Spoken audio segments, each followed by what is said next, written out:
ചെയ്യാം എന്നിങ്ങനെ വെറുതെ ആലോചിച്ചപ്പോഴാണ് യൂട്യൂബിൽ എന്തെങ്കിലുമൊക്കെ ഒരു വീഡിയോസ് എടുത്തിടാം, ആരെങ്കിലും കണ്ട് ചിലപ്പോഴെങ്കിലും ഒന്ന് സപ്പോർട്ട് ചെയ്താലോ എന്ന് ഓർത്തിട്ടാണ്.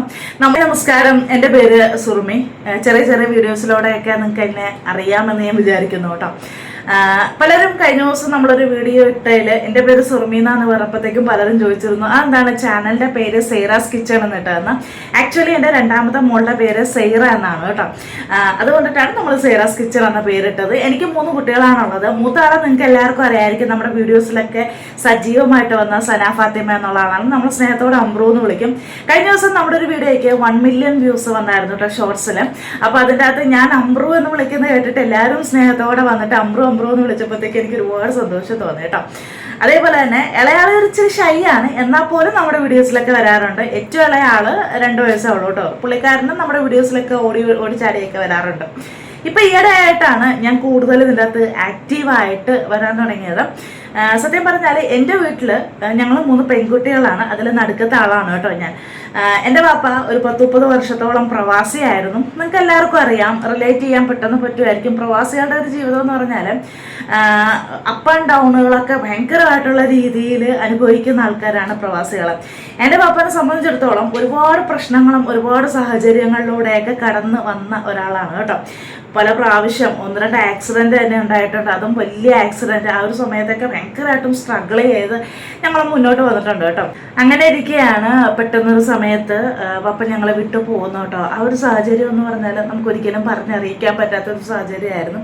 കാരണം എന്ന് വെച്ചാൽ രാവിലെ സന്തോഷത്തോടുകൂടി ജോലിക്ക് പോയ ആൾ ഇടയ്ക്ക് വെച്ചൊരു ബുദ്ധിമുട്ട് തോന്നി ബസ് കയറി തനിയെ ഹോസ്പിറ്റലിൽ വരികയും ഡോക്ടറോട് കാര്യങ്ങളൊക്കെ പറയുകയും ഞാൻ ഇന്ന ആളാണ്, എൻ്റെ മകളും വൈഫ് ഇപ്പോൾ വരും എന്നൊക്കെ എല്ലാ കാര്യങ്ങളും പറഞ്ഞ് പെട്ടെന്നായിരുന്നു പപ്പ കുഴഞ്ഞു വീഴുന്നത് കേട്ടോ. ഞങ്ങൾ വന്നപ്പോഴത്തേക്കും പപ്പക്ക് അവിടെ ഓക്സിജൻ കൊടുത്ത് കിടത്തിയിരിക്കുകയായിരുന്നു. പെട്ടെന്ന് ഞാൻ ചെന്നപ്പോഴത്തേക്കും ഡോക്ടർ അറ്റാക്ക് എന്ന് പറഞ്ഞപ്പോഴത്തേക്കും ഒരിക്കലും എനിക്ക് വിശ്വസിക്കാൻ പോലും പറ്റിയില്ല. കാരണം ഹെൽത്തിന് അത്രയും ഇമ്പോർട്ടൻസ് കൊടുത്ത ഒരാളായിരുന്നു കേട്ടോ എൻ്റെ പപ്പ. നമ്മൾ ഒരിക്കലും പ്രതീക്ഷിക്കുന്നില്ല പപ്പക്ക് ഇങ്ങനെ അറ്റാക്ക് വരുമെന്ന് നമ്മൾ ഒരിക്കലും പ്രതീക്ഷിക്കുന്നില്ല.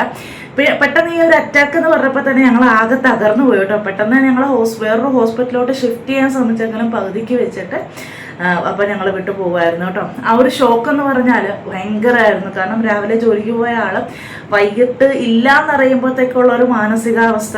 സത്യം പറഞ്ഞാൽ എൻ്റെ കൂടെയുള്ളവർ എന്നെക്കാട്ടിലും സെൻസിറ്റീവായിട്ടുള്ള ആൾക്കാരായിരുന്നു.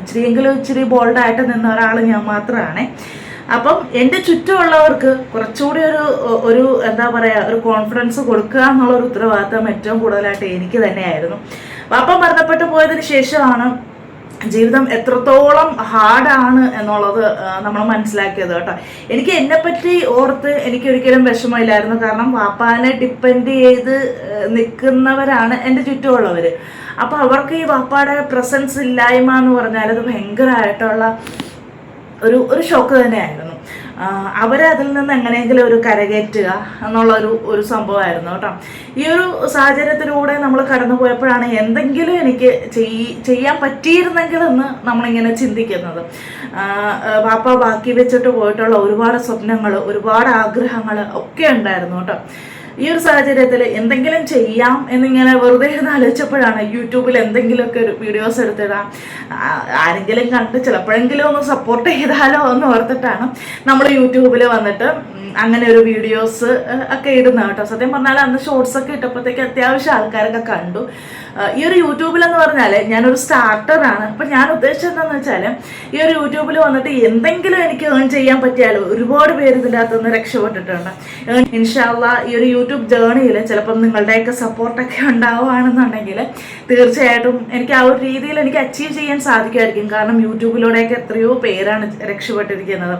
എനിക്ക് വേണ്ടത് നിങ്ങളുടെ സപ്പോർട്ട് മാത്രമാണ് കേട്ടോ. നിങ്ങൾ ലൈക്ക് ചെയ്യുകയും ഷെയർ ചെയ്യുകയും അല്ലെങ്കിൽ നിങ്ങൾ എൻ്റെ ചാനൽ സബ്സ്ക്രൈബ് ചെയ്യുകയൊക്കെ ചെയ്യുമ്പോഴത്തേക്കും ചിലപ്പോൾ എനിക്ക് സപ്പോർട്ട് കിട്ടി, യൂട്യൂബിൽ കൂടുതൽ റെക്കമെൻഡേഷനൊക്കെ പോയി എനിക്ക് എന്തെങ്കിലും ഈ ഒരു യൂട്യൂബിൽ നിന്ന് ഏൺ ചെയ്യാൻ പറ്റുവാണെന്നുണ്ടെങ്കിൽ തീർച്ചയായിട്ടും അത് നമുക്ക് നല്ല രീതിയിലുള്ള ഹെൽപ്പായിരിക്കും. കാരണം പാപ്പക്ക് ഒരുപാട് പ്രതീക്ഷയുള്ള ഒരാളായിരുന്നു ഞാനുള്ളതായിരുന്നു. എൻ്റെ പാപ്പക്ക് ഏറ്റവും കൂടുതൽ ബലം എന്നുള്ളത് പാപ്പക്ക് നന്നായിട്ട് അറിയാം. പാപ്പ ഇല്ലെങ്കിലും കുടുംബം ഒരു നല്ല രീതിയിൽ എനിക്ക് നോക്കാൻ കഴിയുമെന്ന് പപ്പാക്ക് നന്നായിട്ട് അറിയാം. ആ ഒരു കോൺഫിഡൻസ് ആയിരിക്കും പപ്പാക്ക്.